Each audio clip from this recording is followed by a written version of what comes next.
हाँ friend, good evening. This is Ravin watching my digital study. दोस्तों, आशा करता हूं कि अभी तक हर एक स्टूडेंट्स के पास में ये इन्फॉर्मेशन पहुंच चुका होगा कि हम लोगों का झारखंड टेट का नोटिफिकेशन ऑलरेडी आउट हो चुका है। आज इस सेशन पे हम लोग डिस्कस करेंगे 3-4 इंपॉर्टेंट पॉइंट। पहला पॉइंट ये रहेगा कि जिस नियमावली को हम लोगों को लॉन्ग टाइम से इंतजार था, जिसका नाम है झारखंड शिक्षक पात्रता परीक्षा नियमावली 2026, आज इस नियमावली को हम लोग डिटेल्स में जानेंगे कि इसमें क्या क्या परिवर्तन हुआ है। और इसी नियमावली को बेस बनाते हुए झारखंड एकेडमिक काउंसिल यानी कि जैक ने आज न्यू सिलेबस जारी किया है जेटेट 2026 का, जहां पे मैं आपको डिटेल्स में बताऊंगा कि 1 to 5, 6 to 8 का साइंस एंड एसएसटी में 2016 का सिलेबस के साथ क्या लिंक है, क्या लिंक नहीं है। 2016 में जो जेटेट का एग्जाम हुआ था, वहां पे जो क्षेत्रीय भाषा यानी कि रीजनल लैंग्वेज का जो क्वेश्चंस पूछा हुआ था, वो प्योरली आपका ग्रामर बेस्ड था। बट अभी जो न्यू आया हुआ है, इसका कठिनाई का स्तर क्या है, कहां से कॉपी किया गया है, साथ में हम लोग ये भी डिस्कस करेंगे कि झारखंड टेट का एग्जाम कब तक हो सकता है, कौन सा महीना पे, first week, second week, third week, fourth week, कब तक होने का प्रोबेबिलिटी है। पॉइंट नंबर 3 पे हम लोग डिस्कस करेंगे, जो कि इसका ओरिजिनल नोटिफिकेशन आया हुआ है। हालांकि नोटिफिकेशन पे वही चीज लिखा हुआ है जो चीज आपका नियमावली में लिखा हुआ रहता है। इन सारी चीज को डिटेल्स में डिस्कस करने से पहले अगेन चंदन भाई एंड उनका टीम को दिल से धन्यवाद, क्योंकि जितना आसानी से आप चीजों को देख पा रहे हो, इसका पीछे बहुत बड़ा संघर्ष था। ग्राउंड लेवल पे काम करना पड़ा है। चंदन भाई, टीम एंड जो भी स्टूडेंट, जो भी भाई बहन जेटेट के लिए आवाज उठाए हैं, काम किए हैं, अगेन सबको दिल से धन्यवाद। और एक ठो अपडेट आपके लिए कि अगर अभी तक आप मेरा यूट्यूब चैनल जिसका नाम है ए टू जेड स्टडी, जहां पे आपके जैसा मोर देन 56,000 स्टूडेंट कनेक्टेड हैं, क्योंकि ए टू जेड स्टडी पे हम लोग ओनली टीचिंग का बात करते हैं, टीचिंग का वैल्यूएबल कंटेंट प्रोवाइड कराते हैं। एंड एक यूनिक चीज ये है कि कंप्लीटली फ्री ऑफ कॉस्ट सारा लाइव क्लास अवेलेबल है। आप देख सकते हैं यहां पे एसएसटी का, हम 6 to 8 का एसएसटी का 68 क्लासेस ऑलरेडी हम लोग ले चुके हैं 2016 का सिलेबस के अकॉर्डिंगली, क्योंकि 2 साल पहले से ही मैं बताते आ रहा हूं। 2024 में जो राक्षस वाला सिलेबस आया था, उसके बाद हम लोगों को सचिव साहब खुद बताए थे कि 2016 का ही सिलेबस को आप लोग फॉलो करो। एंड हजारों स्टूडेंट जो मेरा पेड ग्रुप में जुड़े हुए हैं नोट्स के लिए, उन लोगों को मैंने 70% नोट्स ऑलरेडी मैं दे चुका हूं। 30% रुका हुआ था, क्यों कि शायद कुछ परिवर्तन हो जाए। जो भी स्टूडेंट मेरा बात सुन के और जो भी 2016 के अकॉर्डिंगली तैयारी अभी तक करवा रहे हैं, उनका बात सुन के जो तैयारी कर रहे हैं, उनका 70 to 80% सिलेबस ऑलरेडी कंप्लीट हो चुका है। हालांकि बहुत ज्यादा अभी तक लेट नहीं हुआ है। अगर आप अभी भी स्टार्ट नहीं किए हैं, जो चीज आज आपको मैं बताऊंगा उसको आपको ध्यान से सुनना है, करना है, आपको सक्सेस मिल जाएगा। ठीक है, देखिए पहला चीज क्या है कि 68 क्लासेस आप देख सकते हो, ये है 67, ये है 66। इसी तरीके से लाइव वाला सेक्शन पे अगर आप जाके क्लिक करोगे, सारा लाइव क्लास का लिंक आपको डायरेक्टली मिल जाएगा। अगर आप इसको ढूंढ नहीं पा रहे हो तो डिस्क्रिप्शन बॉक्स में, कमेंट बॉक्स में जो व्हाट्सएप ग्रुप का लिंक, जो टेलीग्राम ग्रुप का लिंक दिया हुआ है, वहां पे आप ऐड हो जाओ। हालांकि लास्ट वीडियो पे मैंने बोला था कि 2016, 2012 का 1 to 5, 6 to 8 का साइंस एसएसटी का, इंक्लूडिंग जो पारा टीचर का आकलन एग्जाम हुआ था, उसका सारा क्वेश्चन मैं डाल दूंगा। बट अनफॉर्चुनेटली मैं अभी तक नहीं डाल पाया हूं, टाइम के कमी के चलते। मेरा नंबर ऑफ वीडियो बहुत ज्यादा कम हो चुका है, ये चीज आप नोटिस किए होंगे। बट लाइव क्लास में कोई भी कमी नहीं रहता है। ठीक है, चलिए, अगर आप अभी तक सब्सक्राइब नहीं किए हैं तो सब्सक्राइब कर लीजिए और ग्रुप में जाके ऐड हो जाइए, वहां पे आपको सारा प्रीवियस ईयर क्वेश्चंस आपको मिल जाएंगे। ठीक है, अब हम लोग चलिए डिस्कस करते हैं, जिसके चलते आपने इस वीडियो को ओपन किए हो। देखो, सबसे इंपॉर्टेंट चीज है सिलेबस, जिसका जानना आपको जरूरी है। फिर इसके बाद हम लोग बात करेंगे। कुछ दिन पहले मैं भी आपको एक वीडियो बना के बताया था कि रीजनल लैंग्वेज का 2016 में जो एग्जाम हुआ था, उसमें झारखंड एकेडमिक काउंसिल कुछ भी सिलेबस नहीं दिया था, वो बिना सिलेबस का एग्जाम हुआ था। बट इस बार ये जो सबसे ऊपर में जो दिया हुआ है ना, ये क्षेत्रीय भाषा का सारा लैंग्वेज का सिलेबस यहाँ पे दिया हुआ है। अब डिफरेंस क्या है, मैं आपको चीज को समझा रहा हूं। पहले रीजनल लैंग्वेज के ऊपर से ही बात करते हैं। देखो, 2016 में जो एग्जाम हुआ था, आप कोई भी भाषा को उठा लो, आपको एक भी पेडागोजी देखने को नहीं मिलेगा। क्यों? क्योंकि वो उसमें सिर्फ क्षेत्रीय भाषा लिखा हुआ था। तो क्षेत्रीय भाषा में जब सिलेबस ही नहीं था, मैं जैसे फॉर एन एग्जाम्पल मैं आपको एक चीज दिखाता हूं। जैसे मैं आता हूं यहाँ पे बंगाली वाला पे, बट यहाँ पे अब इस बार क्या हुआ है, इस बार क्षेत्रीय भाषा में भी पेडागोजी यहाँ पे ऐड है। अच्छा, ग्रामर का अगर मैं बात करूं, देखो ये है आपका 1 to 5। अब एक चीज सोचो, पहला चीज तो आपका पैसेज रहेगा, यानी कि जो अनसीन पैसेज रहने वाला है। ठीक है, इसके बाद ये वाला जो दिया हुआ है ना 2 नंबर, ये मतलब समझ ही नहीं आ रहा है कि ये दिया क्यों है। लिटरेचर वाला चीज को यहां पे डाल दिया है। देखो जितना भी नाम है, किस चीज का नाम है, सबसे पहला चीज यहां पे देखो, जितना भी कवि का नाम है, ठीक है, छंद नाम है, ठीक है, उनका उपदी है, उनका जो रचना है, उक्ति है, विशेष जो पुरस्कार मिला हुआ है, ये सारा चीज को आपको जानना होगा कि कौन सा कवि को कौन सा राइट मतलब उपन्यास हो गया, रचना हो गया, जिसके चलते उन लोगों को क्या मिला है, पुरस्कार मिला है, उन लोगों का नाम क्या है, उनका छंद नाम क्या है, ये सारा चीज जानना होगा, जो कि एक बहुत बड़ा हेडेक वाला काम है। ठीक है, अच्छा ग्रामर का अगर मैं बात करूं ना तो दोस्त यहां पे कोई भी चीज छोड़ा नहीं है, यहां पे कोई एक सिंगल ग्रामर नहीं छोड़ा हुआ है। समझ में नहीं आ रहा है कि 1 to 5 के लिए इस लेवल का सिलेबस क्या लॉजिक से बना हुआ है। देखो यहां से लेके यहां तक इन जनरली प्राइमरी लेवल पे समास आपका कारक हो गया, संधि हो गया, सर्वनाम विशेषण पद, ये सब तक ठीक था, वचन हो गया, लिंग हो गया, समर्थक शब्द हो गया, लेकिन यहां पे A to Z पूरा ग्रामर को यहां पे डाला हुआ है। ठीक है, अच्छा तीसरा चीज 2016 के साथ क्या कनेक्शन नहीं है वो चीज हम आपको बता रहे हैं। 2016 में पेडागोजी वाला पार्ट यहां पे बिल्कुल भी नहीं था। एनईपी 2020 बिल्कुल मोस्ट वेलकम है, ये हर एक मतलब टीचर्स को जानना चाहिए, ये ठीक है, लेकिन ये वाला जो है ना इतना डेप्थ नहीं होना चाहिए था मेरे हिसाब से। आपका राय क्या है कमेंट करके जरूर बताइएगा। अच्छा ये वाला जो पॉइंट नंबर ये जो है ना, ये हालांकि ये बांग्ला वाला है, आपका रीजनल लैंग्वेज पे क्या है कमेंट करके जरूर बताइएगा। ये जो पॉइंट नंबर 2 में जो दिया हुआ है ना, ये इतना आसान काम नहीं है। देखो अभी आप बोलो कि पहले कुल कितना दिन का एग्जाम के लिए है, आज से लेकर अगर मैं आपको बता दूं ना, कुल मिला के 75 से 90 दिन के अंदर पे आपका एग्जाम हो जाने वाला है। ठीक है, 75 से 90, 75 मिनिमम, मैक्सिमम जाएगा तो 3 मंथ्स के 90 डेज के अंदर पे आपका एग्जाम हो जाएगा। इतना कम समय के अंदर पे इतना चीज को कवर करना आपको जरूरी है, क्योंकि 10 साल के बाद दोस्तों एग्जाम हो रहा है। बिल्कुल भी मतलब सब कुछ छोड़ के सिर्फ जेटेट का पीछे लग जाओ। ठीक है, अच्छा अगर मैं 6 to 8 का बात करूं तो ये तो दोनों चीज कॉमन रहा। ठीक है, इसमें भी ऐसा कोई चीज नहीं है जो नहीं डाला हुआ है, और यहां पे भी आपका जो TLM सिर्फ ऐड किया हुआ है उसके साथ। अच्छा ओ NEP कुल मिला जुला के रीजनल लैंग्वेज के अंदर पे आपको इस चीज का क्लैरिटी मिल चुका होगा कि भाई एक एडिशनल चीज ग्रामर और आपका पेडागोजी को छोड़ के भी कवि के बारे में आपको जानना जरूरी है। आप समझ लो कि आपका लैंग्वेज के अंदर पे कितना को कवि हैं, वो कौन कौन सा रचना बन लिखे थे, उनका नाम क्या है, सारनाम क्या है, उपधि मिला है, ये सारा चीज उनको जानना जरूरी है आपको। ठीक है, चलो अब हम लोग आते हैं 1 to 5 का। देखो ये सारा चीज ना ये डिफरेंट लैंग्वेज का है। ठीक है, अब देखो 1 to 5 का अगर हम लोग बात करते हैं, सॉरी ये अभी तक आया नहीं है, जस्ट ए मिनट, ये कौन सा सब्जेक्ट का है, ये हिंदी का है। ये हिंदी कौन सा है, ये हिंदी है वो हिंदी जो सबको रखना है 15 मार्क्स के लिए। इसमें क्या परिवर्तन हुआ है, देखो ये आपका पैसेज हो गया, गद्यांश पद्यांश हो गया, वेरी गुड। ग्रामर के अंदर पे अगर हम लोग बात करें लगभग वही चीज था जो पहले था 2016, बहुत ज्यादा यहाँ पे चेंज हुआ नहीं है। इसका जो पेडागोजी वाला जो पार्ट है इसमें NEP को डाला गया है, मोस्ट वेलकम NEP को। ठीक है, कोई इशू नहीं है।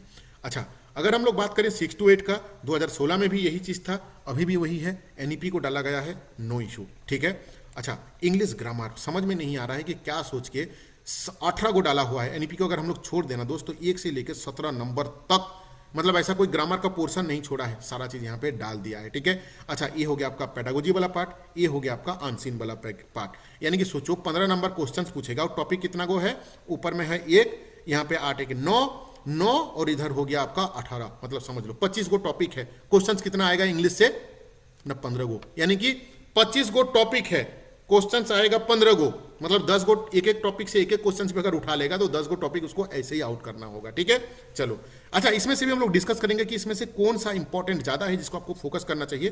थोड़ा सा पेशेंस लगा के वीडियो देखिए, उसके ऊपर में भी हम लोग बात करेंगे। पहले ओवरव्यू ले लेते हैं।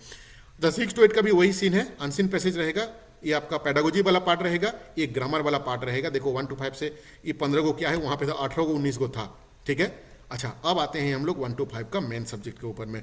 देखो सामान्य गणित कोई परिवर्तन नहीं हुआ है, इसमें एज इट इज है। बस इसमें साधारण ब्याज जो है ना, साधारण ब्याज 2016 में नहीं था, लेकिन क्वेश्चन आ चुका था। एक सरप्राइजिंग चीज क्वेश्चन आया हुआ था, इसीलिए इस बार क्या है इसको ऐड कर दिया है। NEP को NCF को ऐड किया है, मोस्ट वेलकम, कोई प्रॉब्लम नहीं है। ठीक है, अच्छा अब अगर हम लोग बात करें 6 to 8 का, क्या अगर मैथ के अंदर पे एज इट इज है, कोई परिवर्तन नहीं है, इसमें सिर्फ NEP को डाला हुआ है आपका।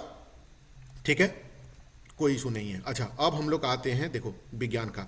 विज्ञान में भी ये जो वन वन ये वाला जो लास्ट वाला 7 नंबर वाला जो टॉपिक है ना, इसी को ही ऐड किया गया है। हालांकि इसमें ये जो प्रदूषण वाला जो चीज़ है ना, ये भी एडेड था। लगभग 99.99% सेम है एज इट इज जो 2016 का अकॉर्डिंगली है। ठीक है बाबू।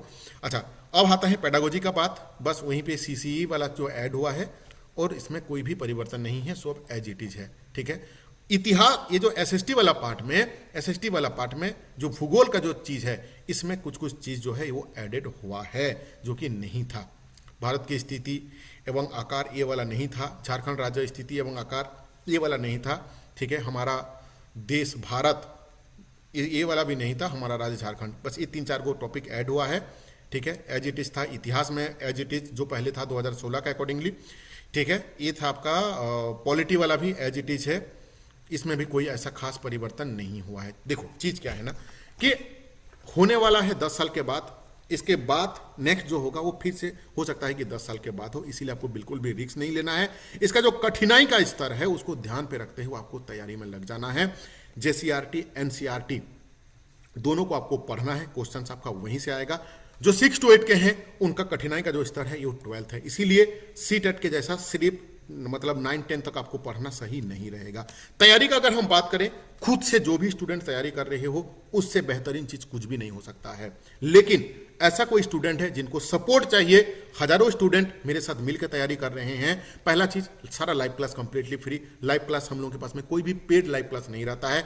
हम लोग सिर्फ पेड के नाम पे नोट्स देते हैं। वो चीज आप ले सकते हो। अगर आप खुद से मेहनत करोगे तो वो भी लेने का जरूरत नहीं है। लेकिन जो बच्चे चाहते हो कि एनसीईआरटी जेसीईआरटी का नोट्स खुद से नहीं बना सकते हैं, आप मेरा नंबर पे कांटेक्ट कर सकते हो। देखो 125 628 दोनों के लिए है।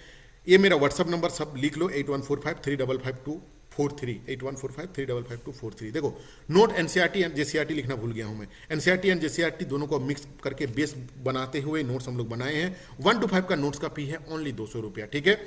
जिसमें क्या मिलेगा ध्यान से सुनिएगा, Hindi, English, CDP, math, pedagogy. Math का कोई न्यूमेरिकल का नोट्स होता नहीं है। 1 to 5 में क्या मिलेगा, Hindi, English, CDP, math, pedagogy and EVS, 5 subject का आपको नोट्स मिलेगा। आपको मैं अभी जिस ग्रुप में ऐड करूंगा 70% नोट्स डाला हुआ है। एक सप्ताह के अंदर में बचा हुआ नोट्स आपको मिल जाएगा। 6 to 8 का जो एसएसटी का जो स्टूडेंट है उनको क्या मिलेगा, Hindi, English, CDP, history, geography, polity, economics and computer का 70% नोट्स ऑलरेडी मेरा ग्रुप में डाला हुआ है।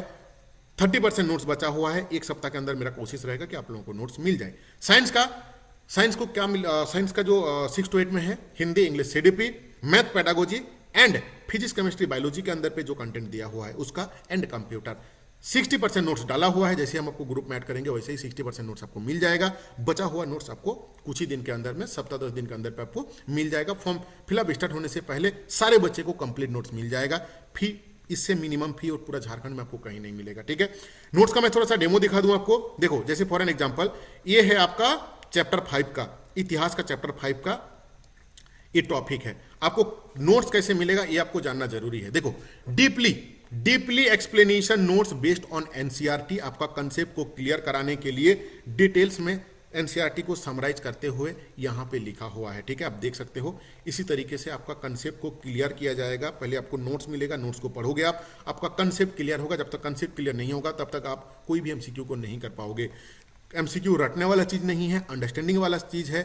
ठीक है। फैक्ट वाला चीज है जो कि आपको पढ़ना जरूरी है। ठीक है। अच्छा, सिर्फ इतना ही नहीं, इस पीडीएफ का नीचे अगर आप देखोगे तो 30, 40, 50 एमसीक्यू भी हम लोग डाले हुए हैं। देखो जैसे ये है क्वेश्चंस। ठीक है। ये उसका 4 ऑप्शंस है, ये इसका आंसर है और अधिकतर क्वेश्चंस का जो आंसर है ना वो आंसर का यहाँ पे एक्सप्लेनेशन भी मैं कर दिया हूँ, सो दैट कि क्यों आंसर हुआ है ये, इसका आपको क्लियरिटी आपको मिले। ठीक है। साइंस का भी सेम चीज है। देखो ये साइंस का चैप्टर 1 का है, भोजन का स्रोत वाला।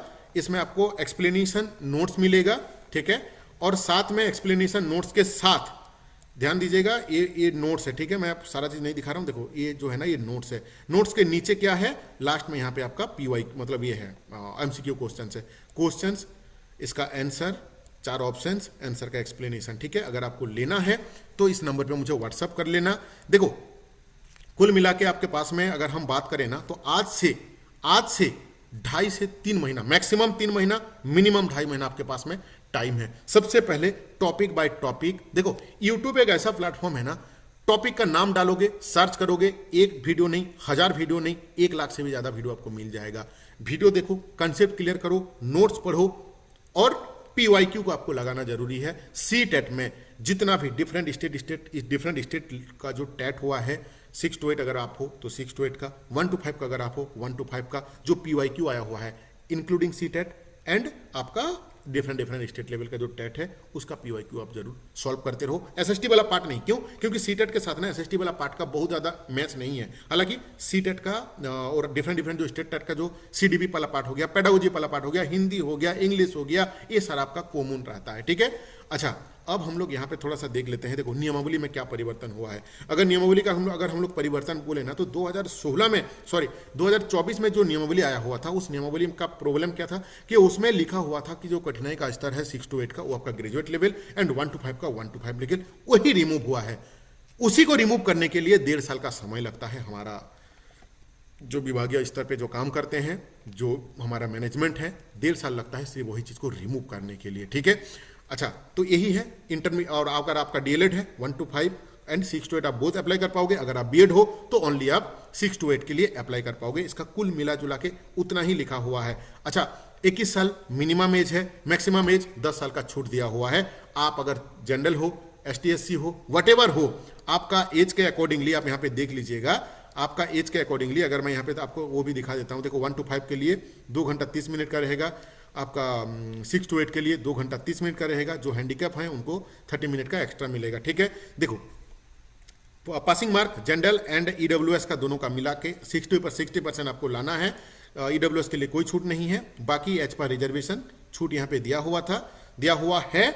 अच्छा ये जो फी है ये आपका नहीं लगेगा अगर आप पहले फॉर्म फिलअप कर चुके हैं। अगर आप नहीं किए हैं तो अभी आपका फी फिर से लगने वाला है। ठीक है, एज का अगर हम बात करें ना तो एज जो है, रुको मैं आपको दिखा देता हूँ। फॉर्म फिलअप कब से स्टार्ट होगा ना, 21/4/2026 से स्टार्ट होगा, 21/5/2026 तक। अच्छा एज का मैं आपको मिनिमम एज बता दूं, 21 ईयर।